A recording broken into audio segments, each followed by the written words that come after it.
हाँ यह चलिए स्टार्ट करते हैं अपन। ये जो बॉक्स पढ़ना रह गया था उसे आज पढ़ लेते हैं। Getting inside outsider art. Getting inside outsider art, बाहर के व्यक्ति की कला से परिचय। देखिए, there is two type of person. First is the insider, the second is the outsider.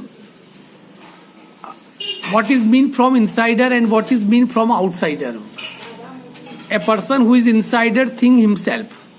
एक व्यक्ति जो अपने आप में रहता है, मेरा मैं, जो मैं हूं। एक वो जो मैं बाहरी दुनिया को देखता हूं आउटसाइडर बनकर, अर्थात कि किसी चीज में मेरा इन्वॉल्वमेंट नहीं है, परंतु मैं क्या करता हूं कि बाहर से, बाहरी आंखों से एक दुनिया को देखता हूं। एक दूसरा होता है आंतरिक आंखों से दुनिया को देखना। यहां पर देखिए, स्टार्ट करते हैं। When French painter Jean Dubuffet, ये टी की जगह आर है, ये है इसको Dubuffet sorry. When French painter Jean Dubuffet mooted का है प्रश्न उठाया। Dubuffet mooted the concept of the art brut. Art brut एक अवधारणा है जो चित्रकला के क्षेत्र में, जब डुफेपर ने आर्ट ब्रूट की अवधारणा को उठाया इन द 1914 सेंचुरी, 1940 शताब्दी में। The art of the untrained, ये आर्ट ब्रूट क्या है वो देखिए, इससे समझना। The art of the untrained visionary. Visionary मतलब दार्शनिक। From its the art of the untrained visionary was of minority interest. Minority का मतलब अल्पसंख्यक या थोड़े लोगों का, अल्पसंख्यक या थोड़े लोगों का। हाँ, क्या था ये? ऐसे कुछ लोग जो कला के क्षेत्र में अनट्रेन थे। एक तो देखिए, चित्रकार वो होता है जो ट्रेनिंग लेके बनता है, पर वो व्यक्ति जो ट्रेनिंग लेके चित्रकारी करता है पर उसके पास अपनी खुद का विजन नहीं है, सोच नहीं है, तो फिर वो मौलिक चित्र नहीं बना सकता है। वो हाँ, ये चित्र बना दे, सामने देखा ये चित्र बना दिया, उसकी मौलिक सोच नहीं चलेगी। पर आर्ट ब्रूट की अवधारणा ये कि उस दौरान बहुत कम लोग ऐसे भी थे जो आर्ट चित्रकला में निपुण नहीं थे, पर जिनके पास चित्रकला का एक विजन था, एक सोच थी। उसे कहा गया art brute. From its almost weld का लिखिए छिपी हुई। From its almost weld beginning का मतलब शुरुआत। Outsider art has gradually become the fastest growing area of interest in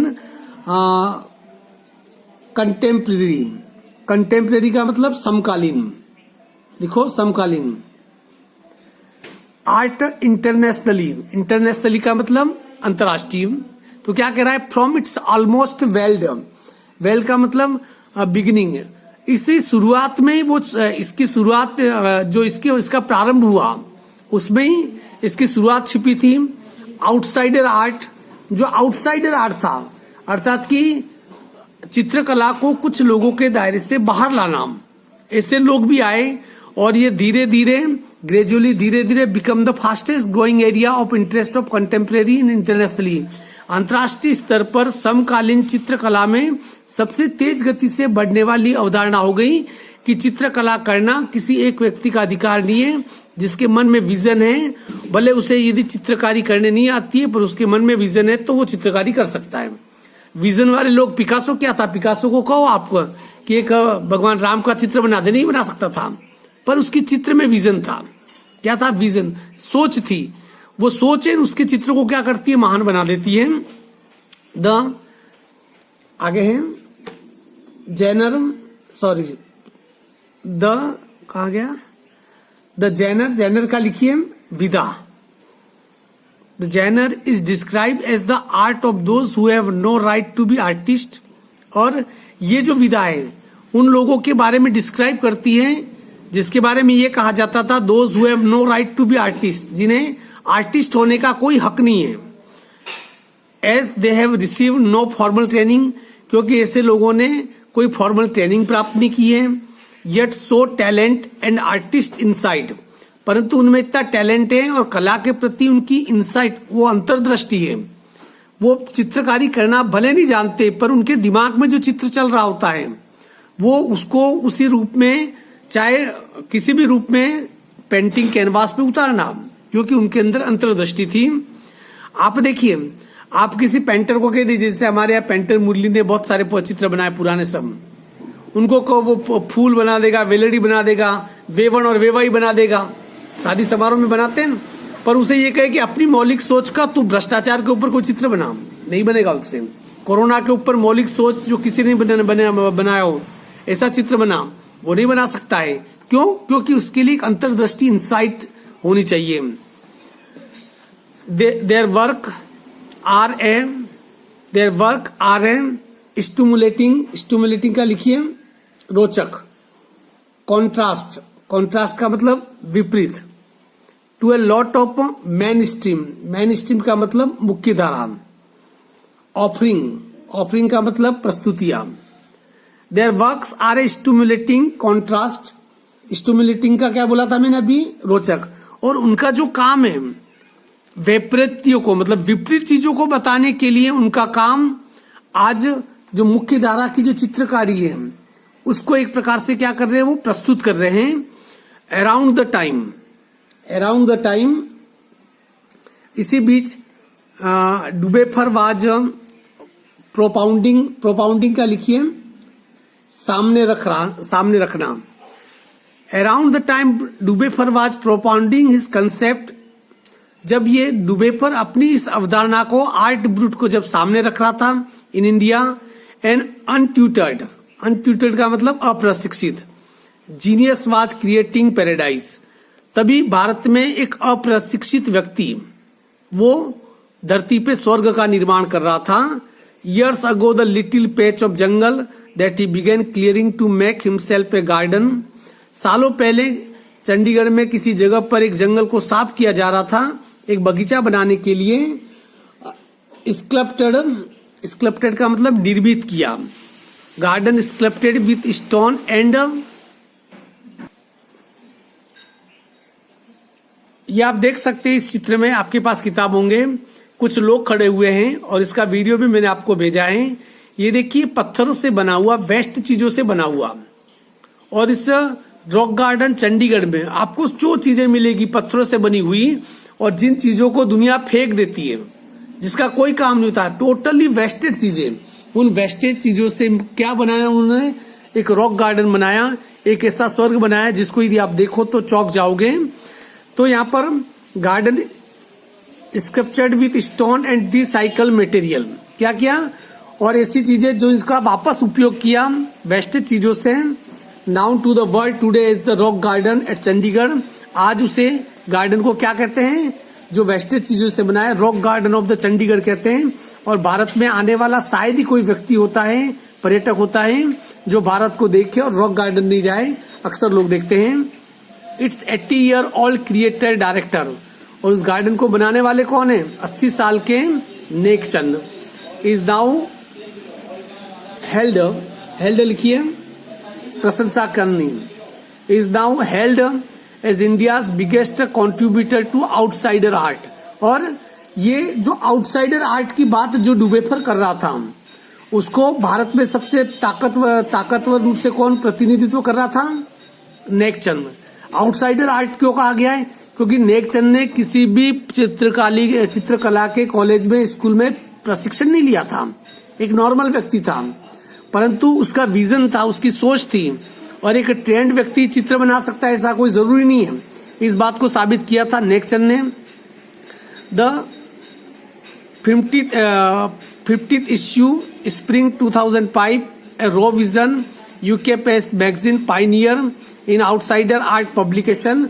pioneer एक बहुत ही प्रसिद्ध मैगजीन है, और 2005 में जब इसका संस्करण निकला था, उसके मुख्य पृष्ठ पे कौन था, the UK based magazine pioneer outsider art publication feature Nek Chand, और उसके मुख्य पृष्ठ पे किसका फोटो था, नेकचंद की कलाकृतियों का। And his rock garden sculpture woman by the water fall on it's anniversary issues cover, और उस पाइनियर जैसी प्रसिद्ध पत्रिका में इनका, उसकी मैगजीन के कवर पृष्ठ पे नेकचंद के गार्डन का फोटो था, उसकी कलाकृतियों का। और उनके बारे में एक आर्टिकल लिखा गया था उस मैगजीन में, वुमन बाय द वाटरफॉल, इस नाम से। द नोशन का लिखिए।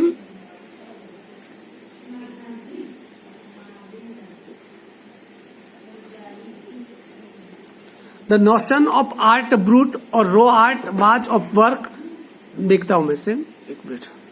हाँ, द नोशन विचार, the notion of art brut और raw art was of works that were in their raw state as regard cultural and artistic influences. Influences का मतलब प्रभाव। जिस आर्ट ब्रूट की बात कर रहे थे या रो आर्ट की जो बात कर रहे थे, उसके लिए जो सांस्कृतिक जो प्रभाव है, अभी क्या थे, प्रारंभिक अवस्था में थे। Anything and everything from a tin to sink to the broken down car could be material for work of art. और उसमें क्या था, आर्ट ब्रूट में क्या था, देखिए, छोटे से टीन के डिब्बे से लगाकर, छोटी सी सिंक से लगाकर, कोई भी वेस्टेज चीज या टूटी फूटी कार से लगाकर कोई भी चीज क्या हो सकती है, कला का विषय हो सकती है। उसमें यदि आपका विजन काम करता हो तो उसमें आप कलात्मक झलक देख सकते हैं। समथिंग नेक्चंद वाज टेकन टू डिजिंग का लिखिए, चकित कर देने वाली, डिजिंग हाइट। और नेकचंद अपनी उस कला को उस हाइट पे ले गया जो चकरा देती है। यदि रॉक गार्डन को आपने देखा हो तो, रिकॉग्नाइजिंग पहचान, recognizing is art as an outstanding testimony का मतलब लिखिए प्रमाण। और उनकी ये कलाकृतियां एक बहुत ही शानदार कलाकृतियों का क्या है, प्रमाण है। Of the difference a single man can make when he leaves his dream. और ये बताती है कि एक मामूली सा व्यक्ति भी अपने सपनों को पूरा कर सकता है यदि वह ऐसा करना चाहे तो। The Swiss commission for UNESCO will be honouring him by way of European exposition of his works. और यूनेस्को है नेकचंद को सम्मानित कर रहा है, उनकी कलाकृतियों का क्या कर रहा है, कहां पर, यूरोप में प्रदर्शनी लगा रहा है। The 5 month interactive show realm of Nek Chand, और 5 महीने का इनके बारे में, रियलम ऑफ नेकचंद की कलाकृतियों के बारे में उनका 5 महीने का प्रोग्राम यूरोप पे चलेगा। Beginning October will be held at leading museum in Switzerland.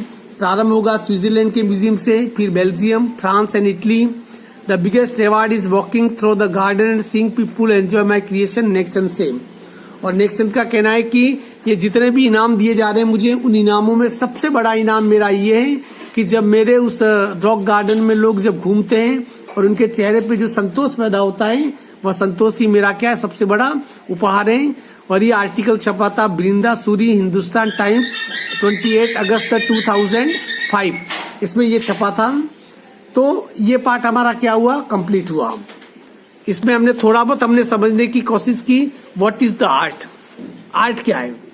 कई बार जो चीजें हम कह नहीं पाते हैं और उसे हम जब अपनी तुलिका से या रचना से जब हम लिखते हैं तो दैट इज द आर्ट। इसके प्रश्न उत्तर आप देख लेना, हो तो कर लेना, कोई किसी के ऊपर कोई प्रेशर नहीं है।